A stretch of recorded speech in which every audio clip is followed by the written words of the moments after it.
बच्चों को जब स्कूल में पढ़ाते हैं, the basic thing over there in Japan is they believe in sense of perfection. 2+2=4 ये कल्चर है उनका. ये है 2+2=4. 3.9999 is also wrong. 4.0001 is also wrong. अब बुलेट ट्रेन उस वक्त मैंने पहली बार देखी जापान में. सफ़र किया तो सुना हुआ था कि bullet train 300 kilometre per hour पे चलती है, कोई वाइब्रेशन नहीं, कोई खतरा नहीं, स्पीड से कुछ नहीं. तो मैंने एक्सपेरिमेंट के लिए चाय का कप देखा कहीं उछलती है चाय के नहीं, अपनी सीट के आगे चाय का कप भर के रखा हुआ था. तो मैंने पिया नहीं, यही देखता रहा कभी तो वाइब्रेशन आएगी और चाय गिरेगी बाहर. उन दोनों जैसे कंप्यूटर का मतलब ये होता था, कंप्यूटर रूम जाने के लिए पहले जूते उतारने पड़ते थे, कपड़े चेंज करने पड़ते थे, क्योंकि हिंदुस्तान में अगर कंप्यूटर यूज़ करने हैं तो economy is the most important factor. और क्लास प्रोजेक्ट के लिए एक पोर्टेबल कंप्यूटर, जैसे स्कूल के बच्चे का स्कूल बैग होता है, उस टाइप का कंप्यूटर ढूंढने की कोशिश की और वहाँ से हमने इस जर्नी से शुरू किया. हेलो एंड वेलकम टू जाप टॉक. मैं हूं रोहित सिन्हा और मेरे साथ हैं प्रोफेसर रघुवीर आनंद, जिन्होंने इंडियन एजुकेशन सिस्टम में पहली बार कंप्यूटर्स को इंट्रोड्यूस किया था. तो आइए आज इनसे बात करते हैं और जानते हैं इनकी जर्नी को. Welcome sir, welcome to our show. 83 में यूनिवर्सिटी में काम कर रहा था as a professor, Pantnagar university Nainital में. जब तक यूएनडीपी ने एक प्रोजेक्ट शुरू किया था हिंदुस्तान में सेंटर्स ऑफ एक्सीलेंस बनाने के लिए. उन दिनों में मैं जापान यूएनडीपी की तरफ से एज ए यूएनडीपी फेलो वहाँ पर गया और वहाँ पर काम करते करते मुझे गवर्नमेंट ऑफ इंडिया ने कांटेक्ट किया कि हिंदुस्तान में हम कंप्यूटर शुरू करने वाले हैं. Class project. क्लास प्रोजेक्ट का मतलब था computers literacies and studies in schools. बड़ा इंटरेस्टिंग टाइम था वो, क्योंकि जब हिंदुस्तान में उन दोनों बिजली की बड़ी कमी थी, लाइट पूरी जगह नहीं थी, तो लोगों में ये बड़ा क्वेश्चन आता था कि साहब यहाँ पेड़ के नीचे बैठ के कंप्यूटर चलाएंगे क्या स्कूलों में? बिजली तो है नहीं और आप कंप्यूटर्स की बातें कर रहे हैं स्कूलों में, प्राइमरी स्कूलों में. तो इस बात को मुझे department of electronics Hindu government of India का डॉक्टर शेषागिरी साहब सेक्रेटरी थे, तो उन्होंने मुझे समझाया, मैं जब टोक्यो में था, कि साहब ये क्लास प्रोजेक्ट हमने ऐसा प्रोजेक्ट बनाना है जिसमें स्कूल कंप्यूटर्स बच्चों के लिए कंट्री साइड में भी चालू हो जाए. ये नहीं कि कंप्यूटर एक टाइवरी टावर या उसमें हम देखें बड़ी सी बिल्डिंग होनी चाहिए. उन दोनों जैसे कंप्यूटर का मतलब ये होता था, मेन फ्रेम कंप्यूटर आईबीएम के थे, बहुत बड़ी बड़ी बिल्डिंग्स होती थी, कार्ड पंचिंग होता था, कंप्यूटर रूम जाने के लिए पहले जूते उतारने पड़ते थे, कपड़े चेंज करने पड़ते थे. तो वो कॉन्सेप्ट था कंप्यूटर था जिसको स्कूल में लाने के लिए ये सब प्रोजेक्ट बना के ऐसा कंप्यूटर्स हमको बनाने हैं जो स्कूलों में आ जाए. स्कूलों में आ जाए मतलब एक देहात में, एक गांव में, प्राइमरी स्कूल में भी वो कंप्यूटर लग जाए, वो प्रोजेक्ट था. तो वहाँ से मेरा इंटरेस्ट कंप्यूटर में शुरू हुआ. गवर्नमेंट ऑफ इंडिया ने मुझे बोला कि ऐसे कुछ बीबीसी माइक्रोस लंदन से हिंदुस्तान आ रहे हैं, तो आप देखिए इसकी क्या प्रोग्रेस है. उन दोनों एक कंप्यूटर बीबीसी माइक्रोस कंप्यूटर इंग्लैंड से हिंदुस्तान में आया था. एक मीटिंग हुई थी, मुझे याद आ रहा है, 83 में CHOGM, Commonwealth heads of the government, उसमें हमारे प्रेसिडेंट, उस टाइम के प्रेसिडेंट ज्ञानी जैल सिंह साहब गए हुए थे. तो उनको एक बीबीसी माइक्रो मिला स्कूलों के लिए. मिसेस थैचर प्राइम मिनिस्टर थी, उन्होंने दिया कि देखे हम लोग इंग्लैंड में इस कंप्यूटर्स में ऐसे स्कूलों में ला रहे हैं, हिंदुस्तान में इसको देखिए अडॉप्ट कर सकते हैं कि नहीं. वो मैं बीबीसी माइक्रो ज्ञानी साहब ने आके मिसेस इंदिरा गांधी को दिया और वो डिपार्टमेंट ऑफ इलेक्ट्रॉनिक्स में दिया गया. तब डॉक्टर शेषागिरी उन दोनों सेक्रेटरी थे डिपार्टमेंट ऑफ इलेक्ट्रॉनिक्स के. उन्होंने मुझे तब टोक्यो में कांटेक्ट किया कि ऐसा प्रोजेक्ट हम बना रहे हैं बीबीसी माइक्रो का, इसमें आपकी कंट्रीब्यूशन क्या हो सकती है, थोड़ा एक्सप्लोर कीजिए. वहाँ से मेरी कंप्यूटर इंडस्ट्री का इंटरेस्ट, मैं इस कांटेक्ट में आया. तो सर आप 1984, ऑलमोस्ट 39 ईयर्स फ्रॉम नाउ, तो उस वक्त आप जैसे यूएनडीपी प्रोग्राम की तरफ से एज अ फेलो आप जापान गए. तो आज के वक्त पे लोगों को, जैसे हमारे एज में when I was in school, हमारे एमयूएन प्रोग्राम्स होते थे, मॉडल यूनाइटेड नेशंस प्रोग्राम, जिसमें हमें डेलीगेट्स बना करके एक स्कूल की तरफ से और एक कंट्री की तरफ से रिप्रेजेंट कराया जाता था और कई स्कूल्स के अंदर वो चीज़ होती थी. तो उस वक्त हमें ये चीज़ें सिखाई गई थी कि how to become a delegate और a fellow for a United Nations things, maybe a UNDP हो या यूनेस्को हो या कई भी चीज़ें हों. तो आपको इस वक्त का इस चीज़ का नॉलेज कहाँ से है? What was your education qualification then? मतलब आप इस चीज़ में आपको उस वक्त जो कि 40 साल 50 साल पहले इस चीज़ की जानकारी लोगों की थी नहीं, एजुकेशन इतना था नहीं, तो how did you come into this knowledge of UNDP fellow programme और maybe this computers and all? हाँ रोहित साहब, बड़ा इंटरेस्टिंग क्वेश्चन है, दैट्स राइट। मैं थोड़ा आपको बता दूं शुरुआत कैसे हुआ मेरा इंटरेस्ट इसमें। बेसिकली मैं बिट्स पिलानी का एलुमिनस हूँ।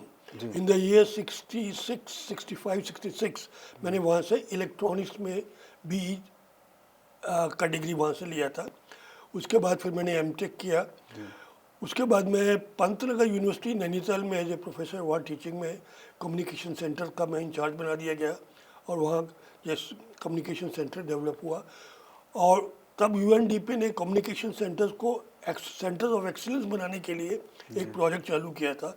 It was under that project कि यूएनडीपी ने मुझे कहा कि आप थोड़ा जापान में कोई आइए, इक्विपमेंट लाने थे, जैसे जिसको हम स्टूडियो में बैठे हुए हैं इसी प्रकार का कम्युनिकेशन सेंटर्स डेवलप होने थे। तो उस सिलसिले में मैं जापान गया हुआ था। तो चांस की बात है, कम्युनिकेशन का काम करते करते जब ये क्लास प्रोजेक्ट की बात पे रिकार्डो तक आई तो मुझे बताया गया कि आप इस पर थोड़ा एक्सप्लोर कीजिए। That was my starting point of taking interest in computers, because उस वक्त कंप्यूटर इंजीनियरिंग कुछ सब्जेक्ट नहीं था। The only subject which was connected to this was electronics engineering. और मेरा जो डिग्री था वो इलेक्ट्रॉनिक्स इंजीनियरिंग बीटेक में था। इससे that is how I got connected. Computer engineering, जिसको आजकल बच्चे सीएसई बोलते हैं, कंप्यूटर साइंस एंड इंजीनियरिंग, बहुत बाद में डेवलप हुआ as a separate branch. Earlier it was a part of electronics only.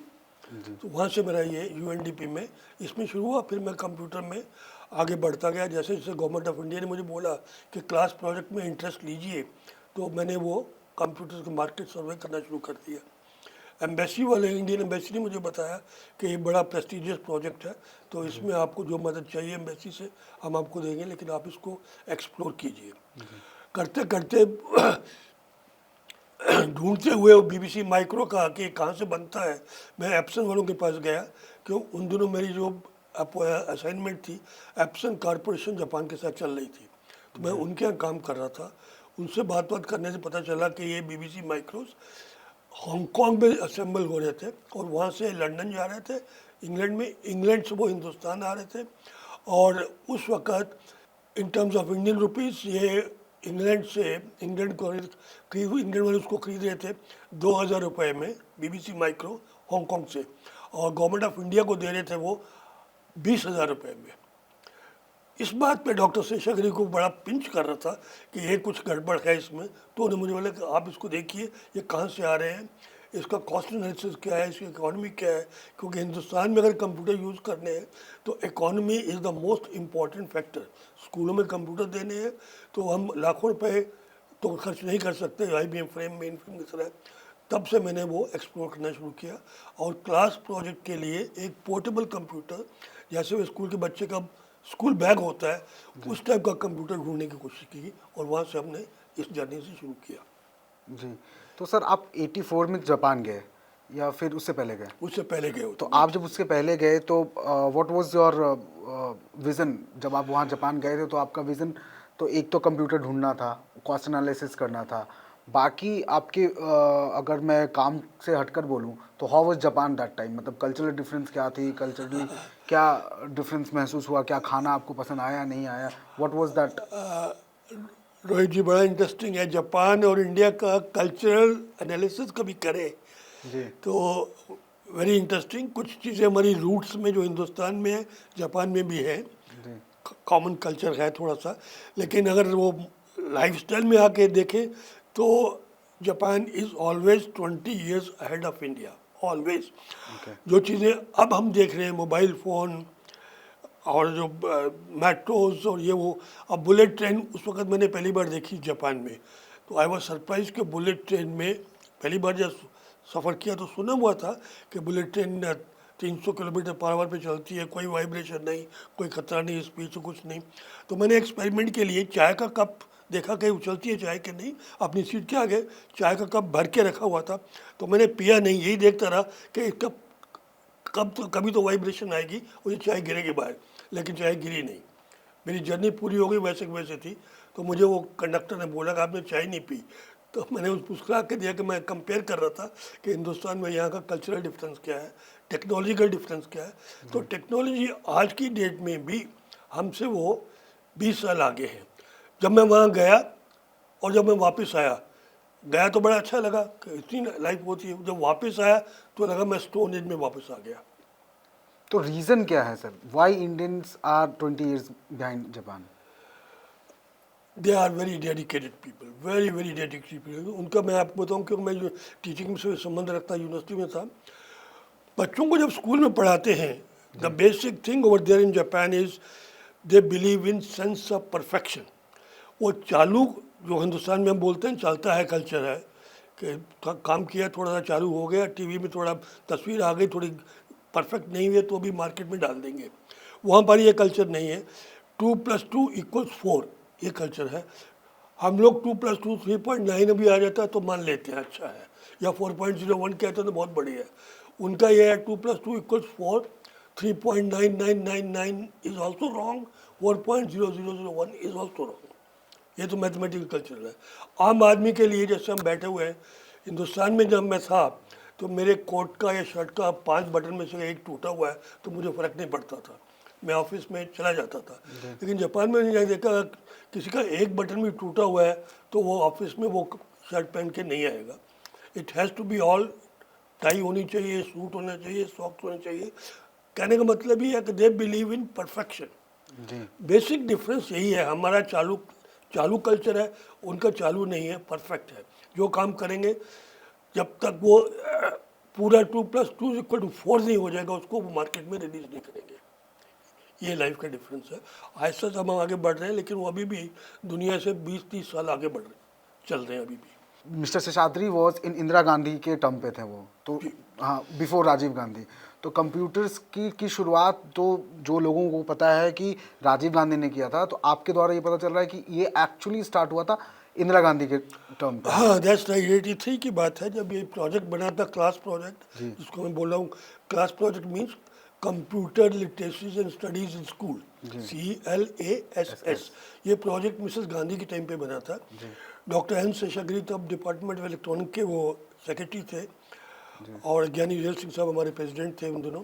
तो प्रोजेक्ट तो तब बना था, और मिसेस इंदिरा गांधी के टाइम से ही पहला BBC माइक्रो हिंदुस्तान में आया और प्रोजेक्ट शुरू हो गई।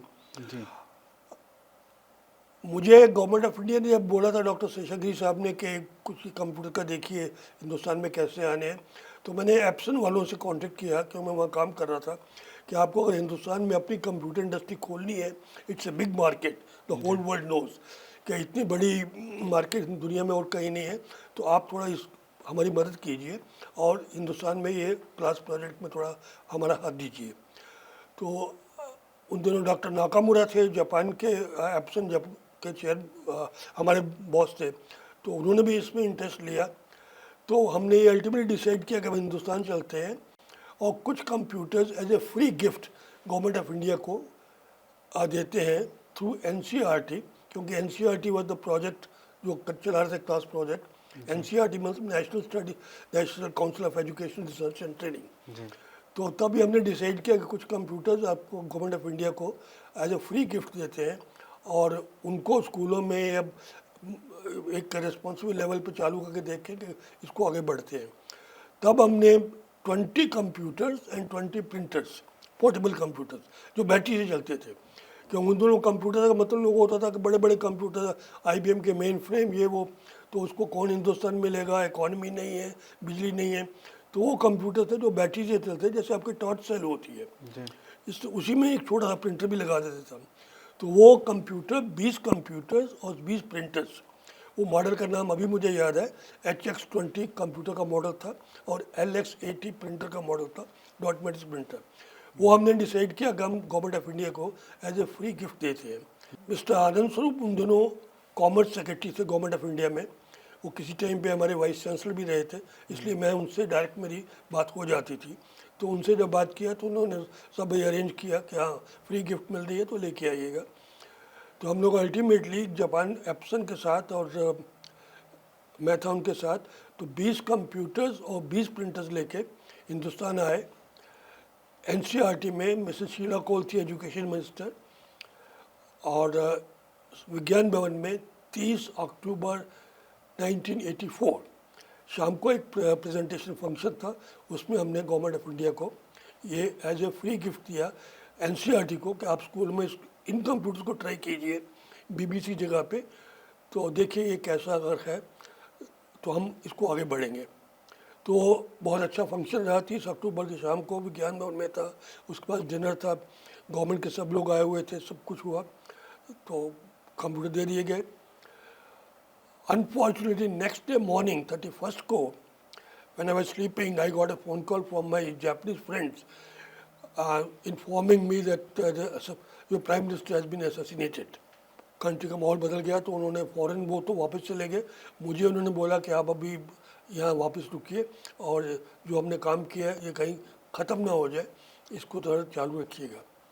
तो आपका जो सवाल था कि जब हम कंप्यूटर फ्री गिफ्ट लेके आए थे वो तो इंदिरा गांधी के टाइम था, she was the prime minister, लेकिन next day she was assassinated. उसके बाद राजीव गांधी प्राइम मिनिस्टर बने, तो राजीव गांधी ने बड़ा एक्टिवली फोर्सफुली इस प्रोजेक्ट को लिया। This is how people know कि राजीव गांधी के टाइम पे कंप्यूटर आगे बढ़े उसी के टाइम पे, शुरुआत इंदिरा गांधी के टाइम पे हुई थी। तो as far as I know कि आप सोनी से भी एसोसिएटेड थे। हाँ, जब मैं जापान में था तो क्योंकि यूएनडीपी के अंडर काम कर रहा था एक फेलोशिप में, तो सेंटर्स ऑफ एक्सीलेंस में कम्युनिकेशन में इक्विपमेंट खरीदने थे मुझे गवर्नमेंट ऑफ इंडिया के लिए, रिकॉर्डिंग स्टूडियोज़ के लिए। तो Sony was the big name at that point of time in cameras and all communication equipment. तो अपने वीडियो कैमराज खरीदने थे। कुछ हिंदुस्तान में वो कॉमनवेल्थ गेम्स होने वाली थी, उसके लिए कलर टेलीविज़न खरीदने थे, तो मैं उन दिनों वहीं पर था। साठे साहब हमारे कम्युनिकेशन मिनिस्टर थे गवर्नमेंट ऑफ इंडिया से, वो आए हुए थे, तो उनके साथ मैं रहा। तो सोनी के साथ भी काफ़ी बिजनेस टॉक्स होती रही, तो जो इक्विपमेंट हमने उनसे काफ़ी ख़रीदे सोनी से। लेकिन जो कंप्यूटर्स का था मेन, वो the leaders were Epson that time. Epson का थोड़ा सा मैं आपको हिस्ट्री बता दूं कि वो who were the computer leaders in computer industry. 67 में जब ओलंपिक गेम्स हुई थी तो टोक्यो में हुई थी, उस वक़्त एथलीट्स का टाइम रिकॉर्ड करने के लिए सीको वॉचेस हुआ करती थी। तो सीको वॉचेस वालों को कॉन्ट्रैक्ट मिला था टाइमिंग रिकॉर्ड करने के लिए, एथलीट्स का टाइमिंग का एकदम परफेक्ट। तो उन्होंने सीको वॉच वालों ने एक प्रिंटर बनाया जिसका नाम था EP101। EP101 एप्सन वालों ने या सीको वालों ने बनाया, उस वक्त एप्सन नहीं था, सीको ही था। उन्होंने प्रिंटर बनाया, इलेक्ट्रॉनिक प्रिंटर्स मॉडल 101। जैसे हिंदुस्तान में भी कोई काम शुरू करना होता है तो जो फिगर होती है 11 की या 101 की। सीको एप्सन की मदर कंपनी है या फिर? मैं बताता हूँ आपको, उस वक्त तो एप्सन था ही नहीं। 67 में सीको ही था जो वॉचेस बनाते थे, और वही उन्होंने ही प्रिंटर बनाया था। और वो इतना सक्सेसफुल रहा कि उन्होंने कई मॉडल्स, EP101 पहला मॉडल था, फिर 102, 103 डॉट मेट्रिक प्रिंटर थे ये। तो उन्होंने फिर सीको से एक सेपरेट कंपनी बन गई जिसका नाम था इलेक्ट्रॉनिक प्रिंटर्स के अगले मॉडल, तो वो बोलते थे उसको EP सन्स। पहला मॉडल 101, 102, तो इलेक्ट्रॉनिक प्रिंटर सन्स, वो एक कंपनी बन गई अलग से, तो उसका वो फॉर्म है EP सन्स मीन्स एप्सन। तो दिस इज हाउ एप्सन केम। तो एप्सन वालों का कंप्यूटर इंडस्ट्री में टोक्यो में जापान में ये पर्सनल कंप्यूटर के नाम पे, प्रिंटर्स के नाम पे बड़ा नाम था। तो इसलिए हम एप्सन वालों को लेके हिंदुस्तान में आए।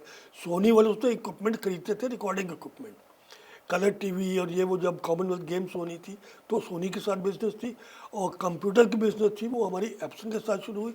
एप्सन जब वो हिंदुस्तान में हम आए, कंप्यूटर दिए, वापस चले गए, उन्होंने महसूस किया कि बहुत बड़ी मार्केट है, तो तब उन्होंने मुझे कहा कि आप हिंदुस्तान में रहिए, हम आपको वहाँ से सपोर्ट करेंगे, और इस कंप्यूटर को, पोर्टेबल कंप्यूटर को स्कूलों में लागू करने के लिए जो आपको मदद चाहिए हम आप करेंगे। This is how I came to India. तो उसके बाद फिर मैं यहीं पर सेटल हो गया, जापान वापस गया ही नहीं। गवर्नमेंट ऑफ इंडिया ने मुझे मैन्युफैक्चरिंग लाइसेंस दिया कंप्यूटर बनाने के लिए। मैं क्योंकि यूनिवर्सिटी से आया था तो मैंने उनसे बोला कि साहब ये तो मेरा फील्ड है नहीं, मेरे पास तो इंडस्ट्री नहीं है।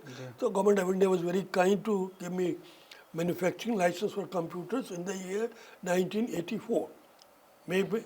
मई के महीने में हाउ मुझे complicated was that paper work उस वक्त में? इट वाज वेरी, जो जैसे गवर्नमेंट की ब्यूरोक्रेसी होती है, वो इंटर मिनिस्ट्रियल स्टैंडिंग कमेटी बनी एक, जिसके chairman of course doctor Seshagiri थे। तो कई मिनिस्ट्रीज, कॉमर्स की, इलेक्ट्रॉनिक्स की, एजुकेशन की, बहुत सारी इन्वॉल्व थी। तो उसमें क्योंकि मैं शुरू शुरू लीड ले रहा था, तो मैंने अपना प्रोजेक्ट दिया तो वो अप्रूव हो गया, मैन्युफैक्चरिंग लाइसेंस भी मिल गया मिनी कंप्यूटर्स के नाम से। तब मैंने गवर्नमेंट ऑफ इंडिया को कहा कि ये लाइसेंस का मैं क्या करूँगा, मैं तो प्रोफेसर हूँ, चाक से ब्लैक बोर्ड पे जाके बच्चों को पढ़ाता हूँ, तो इंडस्ट्री तो मेरे पास है नहीं। थोड़ा सा मुझे जापान जाने से काफ़ी फ़ायदा ये हो गया था कि जापान का जो सिस्टम है एजुकेशन का, वो हिंदुस्तान से बिल्कुल अलग है।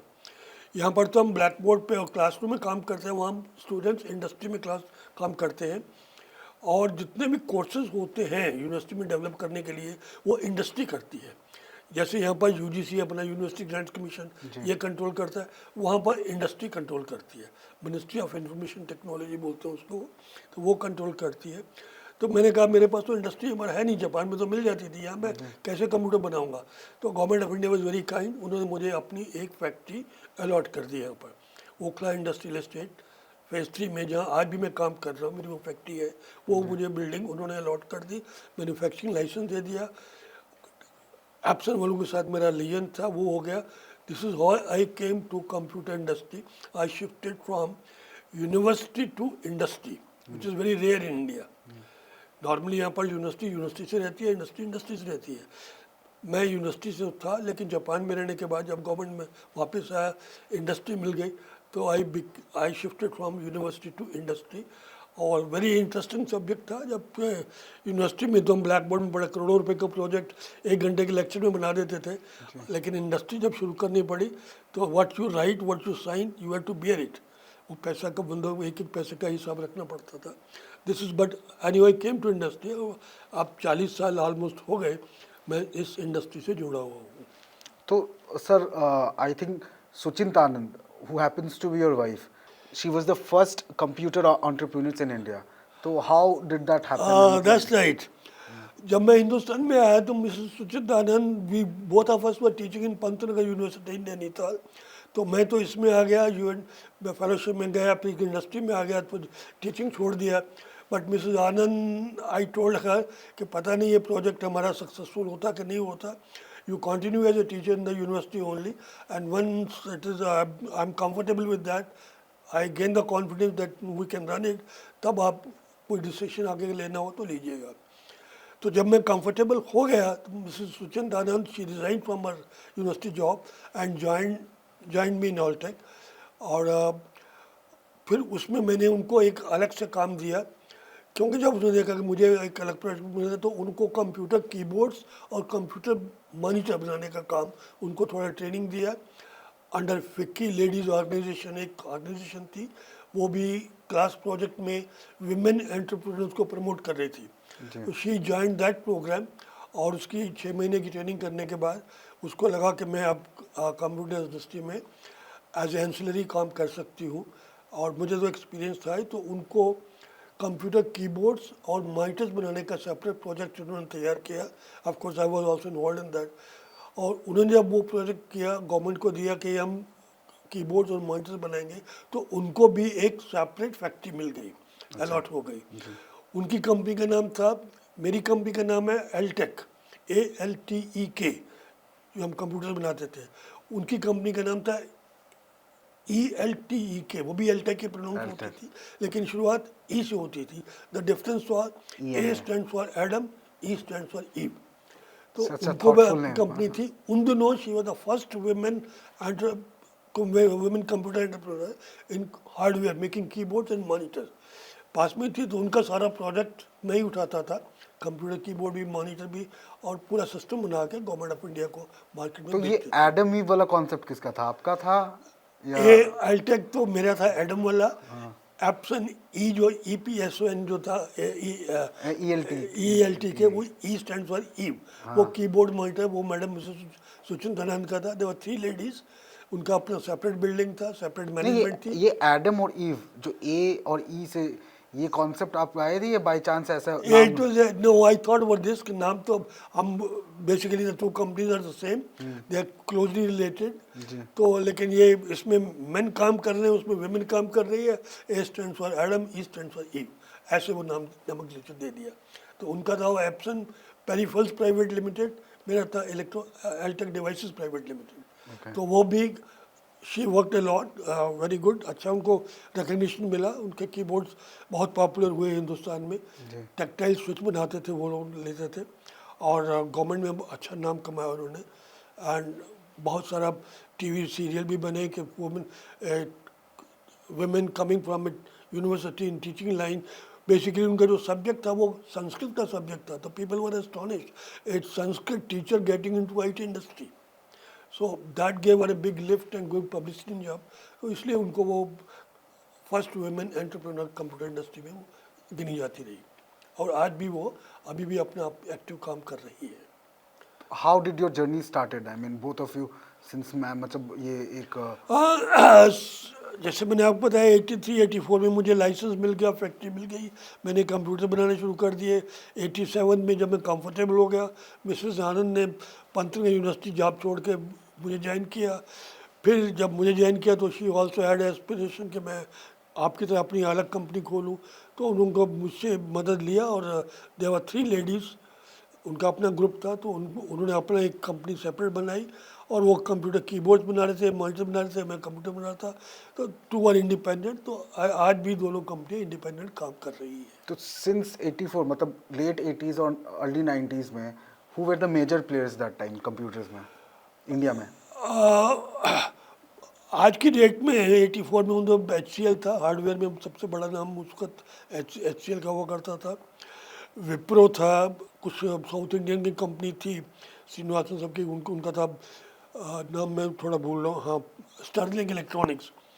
स्टर्लिंग था, विप्रो था, HCL था, और कुछ और लोग थे. वो हार्डवेयर में हम लोग इकट्ठा उसको चले थे. मॉनिटर बनाने में ले माइक्रोटेक, आज भी वो UPS बना रहे हैं आज की डेट में. वो भी वो तभी शुरू किया था माइक्रोटेक ने भी, और भी लोग थे.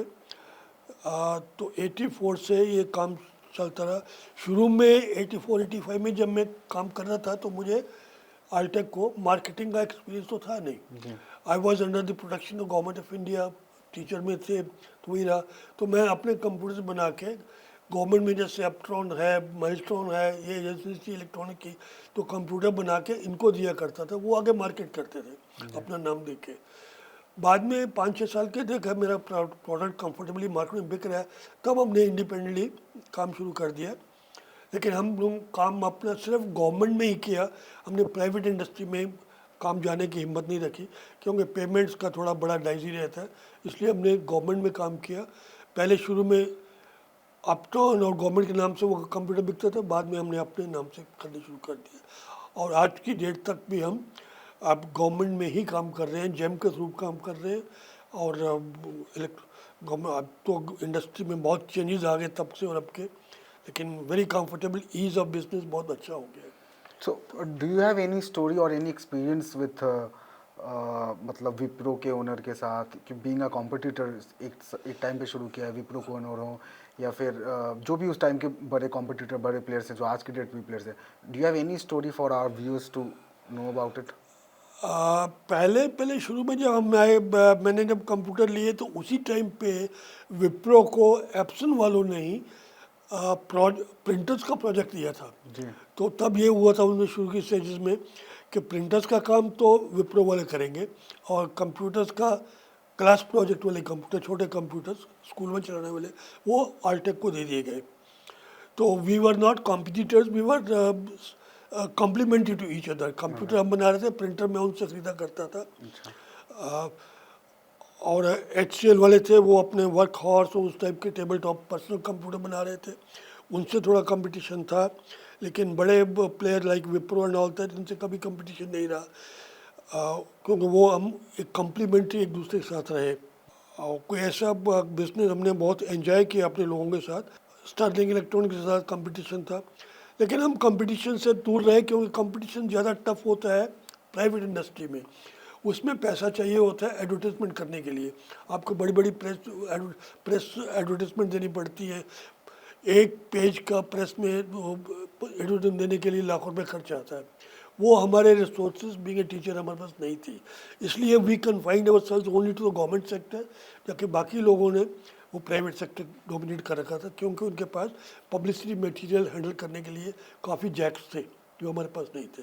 तो इसलिए हम सेपरेट चैनल में रहे, हम गवर्नमेंट में रहे, बाकी लोग प्राइवेट में थे, तो इसलिए ज़्यादा कन्फ्रंटेशन नहीं हुआ। जी, तो जहाँ तक मैं जानता हूँ कि सिंस पोस्ट 84 और 85 आप इंडिया वापस आ गए, तो कभी आपको वापस जाने का मन किया जापान या फिर किसी और कंट्री में जाकर सेटल होने का मन किया कि अब यहाँ, क्योंकि आप जैसे आपने मेंशन किया था कि आप जापान से वापस लौटे तो आपको ऐसा लगा कि आप स्टोन एज में आ गए हो, तो आपको कभी ऐसा लगा कि मैं वापस कहीं और जाऊँ, कहीं और सेटल हो जाऊँ?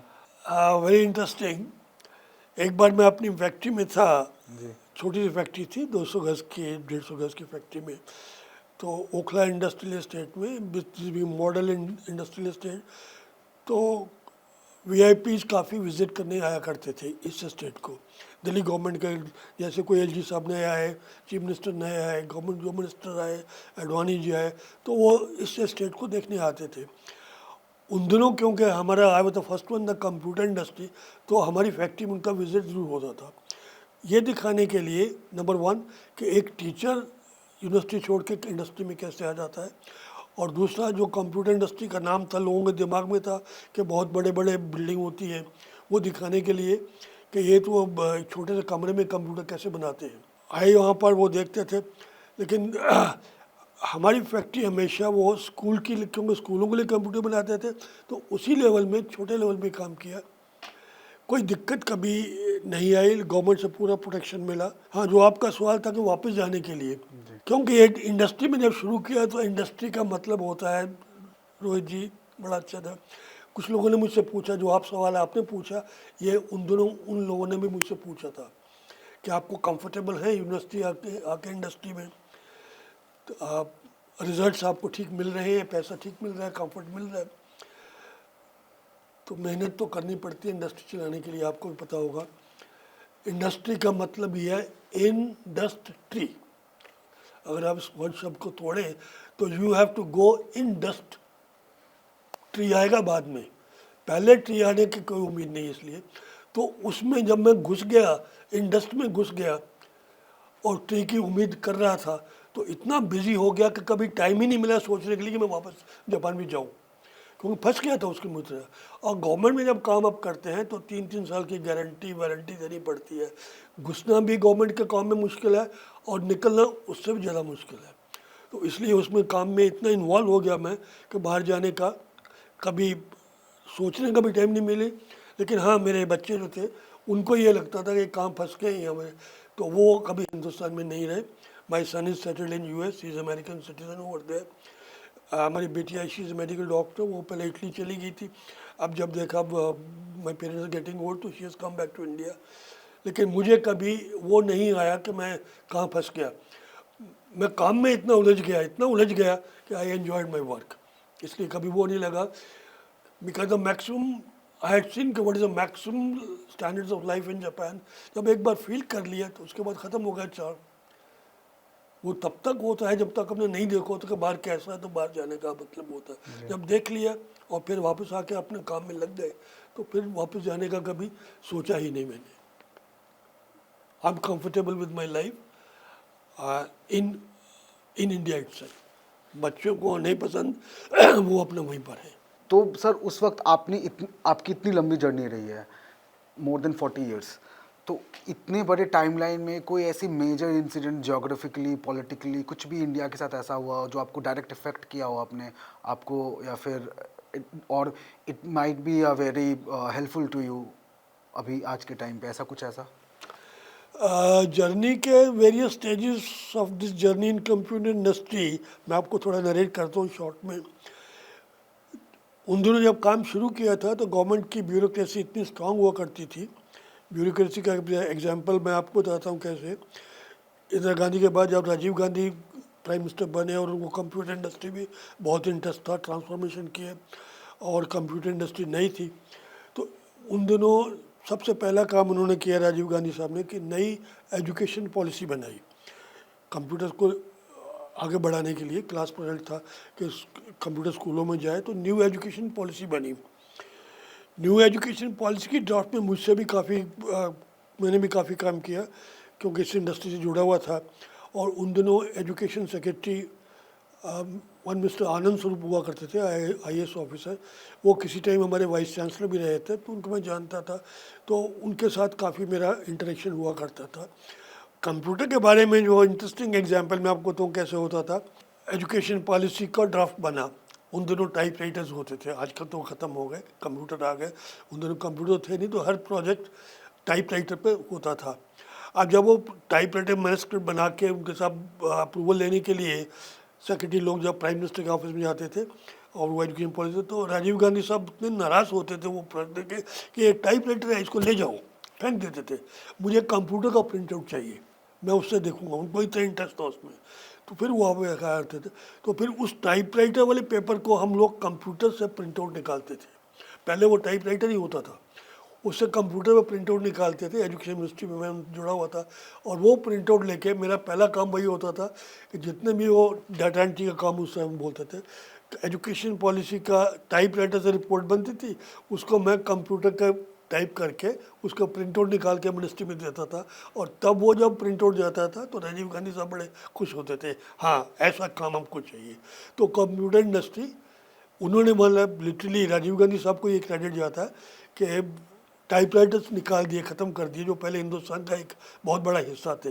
कचहरियों में, स्कूलों में, हर दफ्तर के काम में टाइपराइटर और डुप्लीकेटर्स वही होते थे। वो ग्रेजुअली राजीव गांधी साहब ने उनको हटा के अब वो ख़त्म हो गए, हिंदुस्तान में कहीं दिखते ही नहीं है, सब कंप्यूटर्स पे आ गए हर चीज़। वो बड़ा इंटरेस्टिंग चेंज ओवर था from typewriter to computer industry. दूसरा, बिजनेस में ब्यूरोक्रेसी बहुत ज़्यादा हुआ करती थी। गवर्नमेंट में काम करने के लिए पेमेंट आना, ये टाइम लगना, इन्वेस्टमेंट करने में फंस जाते थे। तो एक वो चेक, बने हुए चेक को गवर्नमेंट से लेने में महीनों लग जाया करते थे। तो वो ऐसे इंसिडेंट थे जब तो बहुत बदल गया। प्रेजेंट गवर्नमेंट ने तो एकदम वो पिछला हमको ऑलमोस्ट भुला ही दिया। अब कंफर्टेबल बिजनेस हो गई है, पहले बहुत डिफिकल्ट हुआ करती थी। तो ज़्यादा विजनरी कौन थे, राजीव गांधी या नरेंद्र मोदी? नरेंद्र मोदी साहब तो डिजिटाइजेशन में कन्वर्ट हिंदुस्तान को, जो एक ऑर्थोडॉक्स सोसाइटी थी कंप्यूटर इंडस्ट्री वाली, गांव में देहात में रहने वाली, उस सबको भी, देहात में जाने वाले किसान भी आज अपने हाथों में मोबाइल और कंप्यूटर उनके पास रहता है, जो कभी सोच भी नहीं सकते थे कंप्यूटर। तो शुरुआत तो राजीव गांधी साहब ने की थी लाने की, लेकिन उसको जो प्रैक्टिकल लिमिट्स जो आगे बढ़ा रहे हैं वो प्रेजेंट गवर्नमेंट नरेंद्र मोदी साहब है। जो मेरे ख्याल में IT इंडस्ट्री ही एक ऐसी इंडस्ट्री है जो हिंदुस्तान से करप्शन दूर कर देगी। जैसे राजीव गांधी साहब ने भी एक बार खुद कहा था कि गवर्नमेंट का जो 1 रुपया होता है उसमें से मुश्किल से 10 या 20 पैसे बेनिफिशरी को पहुंचते हैं, बाकी रास्ते में ख़त्म हो जाते हैं। लेकिन ये नरेंद्र मोदी साहब का टाइम है कि डायरेक्टली 100 का 100 पैसा किसान के बैंक में अपने आप पहुंच जाता है। तो ये कंप्यूटर इंडस्ट्री की अचीवमेंट है। नहीं तो इतनी बड़ी सोसाइटी में कभी हम सोच भी नहीं सकते थे कि बैंक में कोई आदमी, किसान जाते घबराते थे। अब हर किसान का बैंक में अकाउंट है। मोदी साहब ने करवाया, ज़बरदस्ती करवाया, सिर्फ इसलिए कि उनको जो पैसा एड वेड जो भी देना होता है, उनकी जो अर्निंग होती है वो डायरेक्टली सरकार से, प्रोक्योरमेंट से उनके बैंक अकाउंट में जाती है। तो उनको 100 का 100 पैसा पूरा मिलता है, जो पहले कंप्यूटर इंडस्ट्री की जब नहीं थी मुश्किल से 10 या 15 पैसे मिलते होंगे। ये चेंज नरेंद्र मोदी साहब का है। तो सर, हम अपने कन्वर्सेशन को वाइंड अप करेंगे एक लास्ट क्वेश्चन के साथ। फ्रॉम योर रेडियो जर्नी, आपकी शुरुआत एक रेडियो से भी पहले थी, रेडियो के ज़माने से लेकर के अब आप डिजिटल प्लेटफॉर्म तक आ रहे हो। आपने रेडियो में भी इंटरव्यूज़ दिए, आज डिजिटल प्लेटफॉर्म पे इंटरव्यूज़ दे रहे हो। तो आपका एक इतना लंबा जो बिजनेस का सफ़र बोल लो, या फिर आप उसको प्रोफेसर का सफ़र बोल लो, या फिर एक स्टूडेंट का सफ़र बोल लो, तो आप हमारे व्यूअर्स को, जो यंग एंटरप्रेन्योर्स हैं, जो यंग स्टूडेंट्स हैं, उनके लिए आपका क्या संदेश होगा सर? आज की जो जनरेशन है वो तो सोच भी नहीं सकती कि हम लोग जब शुरुआत किया था उस वक़्त का और आज में बहुत फ़र्क है। अब जो प्रेजेंट जनरेशन है, दे आर बॉर्न विद ए, बच्चे जो आपके हैं वो मोबाइल फ़ोन लेके बात करना बाद में सीखेंगे और वो मोबाइल ऑपरेट करना पहले सीख जाते हैं। इतना फ़र्क आ गया है वो। जबकि हम लोग जो हमारी जनरेशन में थे, मैं आपको इंटरेस्टिंग एग्जांपल देता हूँ। एक जोक था कि किसी आदमी को, एक प्रोफेसर मेरे जैसा आदमी, he was striking his head against the wall, जोर से टक्करें मार रहा था। तो किसी ने पूछा, why are you doing it, have you gone mad? बोला, no. Then why are you doing it? तो बोला, when I stop doing it I feel very nice. तो मैं बच्चों को आज का यही सबक दूंगा कि टक्करें मारना भी मत भूलिए, हर काम में टक्करें जरूर मारिए, उसके बाद आपको रिजल्ट मिलेगा तो you will feel very comfortable. सीधा मत जाइएगा कि मुझे शुरुआती गाड़ी की जर्नी से करनी है, थोड़ी बहुत टक्करें हर एरिया में मारिए, थोड़ी दर्द होगी, सहन कीजिए, उसके बाद आपको बहुत मज़ा आएगा। बहुत बहुत धन्यवाद रोहित जी, मैं आपसे जुड़ा रहूँगा और आपको और आने वाली जनरेशन को थोड़ा अवगत कराता रहूँगा कि जिस कोई वैसा टाइम था कि रेडियो चलाने के लिए, मीडियम वेव रेडियो चलाने के लिए वायरलेस का लाइसेंस लेना पड़ता था। हमने शुरुआत उस लाइफ से की हुई थी। आज के टाइम में तो अभी आपने पढ़ा होगा, कल के जो पार्लियामेंट में हुआ, वो सब सरकारी रूल्स जितने भी थे वो सब खत्म हो गए, नए हिंदुस्तान के कानून आ गए। तो ये जो हमारी कमिंग जनरेशन है उनको थोड़ा याद रखना चाहिए कि हमारे एंसेस्टर ने शुरुआत कहाँ से की थी, इससे वो जुड़े रहेंगे तो उनके पाँव ज़मीन पे रहेंगे। तो उससे जो आज चल रहा है, we hope that will be the number 1 nation. जैसे मोदी जी कोशिश कर रहे हैं, विश्व गुरु का स्टेटस दोबारा से हम पालेंगे। Thank you very much sir for coming to our talk show, और हमारे व्यूअर्स को आपने इतना डीप इंसाइट दिया कंप्यूटर इंडस्ट्री के बारे में। For such content keep watching ज़ार्प।